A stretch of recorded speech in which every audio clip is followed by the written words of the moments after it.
Nuestro país, conformado por sus paisajes y su cultura, tiene en sus grandes edificaciones otro símbolo de identidad y orgullo.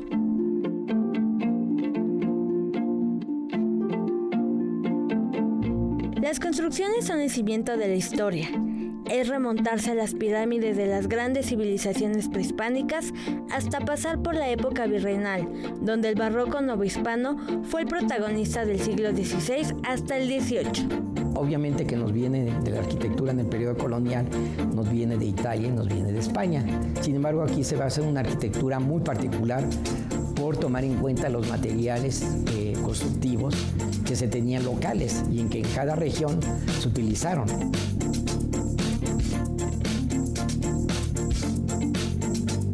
Para ejemplificar esta época, el doctor Gerardo Guizar se dio una vuelta por el corazón de la Ciudad de México y visitó dos lugares que representan el nacimiento de una nueva ciudad sobre la metrópoli azteca. Detrás de mí está el templo de San Juan de Dios, donde vemos una fachada con los ondulantes, es decir, estas columnas adosadas que parecen flamas, además de este nicho que nos da la sensación de acogida, que nos da esta sensación de pertenencia. Existen varias morfologías del barroco: el barroco salomónico, el barroco estípite, el barroco hecho a base de pastas, que se le llama de argamasa, el barroco forrado en azulejos. El templo de la Santa Veracruz es un claro ejemplo del barroco estípite. El estípite es esa composición que está tomada de la anatomía humana, la cabeza, el cuerpo, hecho en el tórax, incluso la cintura, y este cono invertido que es precisamente la composición del estípite. Con la llegada de la República, el estilo neoclásico triunfó en las construcciones inspiradas en la cultura grecorromana, donde predominaron las columnas, la simetría y la sencillez de sus trazos.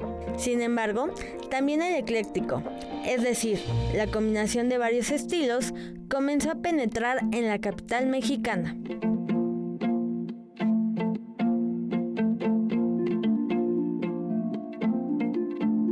En la fachada de la casa de Ignacio Torres Adalid encontramos elementos de muchos orígenes. Por ejemplo, unas cornucopias, la cartela que tiene unas especies de capas en la parte superior, donde vemos las letras de I, T, A, truncos, frontones triangulares, la balaustrada, los almohadillados, en fin, todas estas palabras de términos arquitectónicos reunidos en un solo lugar. Fue hasta finales del siglo XIX donde la influencia francesa reforzó los estilos Art Deco,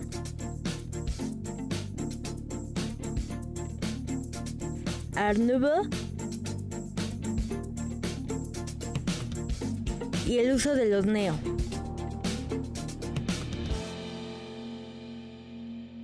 Vamos a pasar al periodo que llamaríamos de Porfirio Díaz, donde la arquitectura son neos, es decir, es vuelta a lo que se llama en inglés los revivals, donde se hace neogótico, neomudéjar.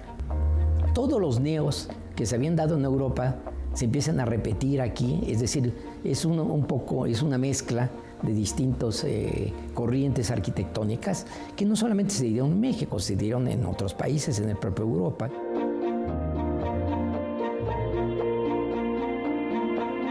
En la cabecera oriente de la Alameda Central nos encontramos con tres momentos gloriosos de la arquitectura mexicana del siglo XX. El Palacio de Bellas Artes con el Art Nouveau, el edificio de La Guardiola con el Art Deco y el funcionalismo mexicano con la gran obra de la Torre Latinoamericana, punto de partida del progreso de México del siglo XX.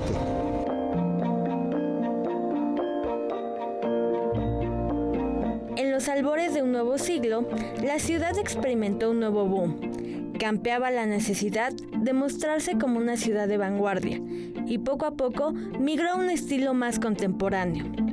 En esta corriente sobresalieron arquitectos como Luis Barragán, Mario Pani, Augusto Álvarez y Ricardo Legorreta. El edificio del Tribunal Superior de Justicia en el conjunto Juárez, obra del despacho de Ricardo Legorreta, es un magnífico ejemplo de la arquitectura mexicana. Legorreta se influye por Luis Barragán. Luis Barragán es el padre de la arquitectura de la parte final del siglo XX que generó una influencia enorme en el mundo. Nos da una característica de lo mexicano: el patio, el volumen, el color, la luz.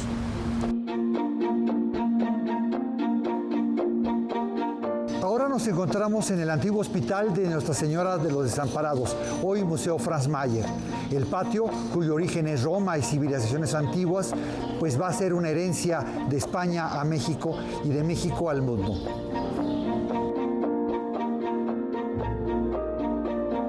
México es el país del color y de la luz y del sol, ¿sí? Y por eso es que tiene características muy particulares nuestra arquitectura mexicana. Yo creo que todos los mexicanos deberíamos de conocer mucho más nuestra arquitectura, precisamente para protegerla ante los embates siempre de la modernidad, porque eso nos da identidad nacional. Nuestro patrimonio arquitectónico es un tesoro invaluable. Si conoce algún edificio abandonado o en mal estado, todos podemos participar en el rescate del paisaje urbano. Entra en la página de la Coordinación Nacional de Monumentos Históricos. 3000 años de historia mexicana nos contemplan. Conozcamos nuestro país.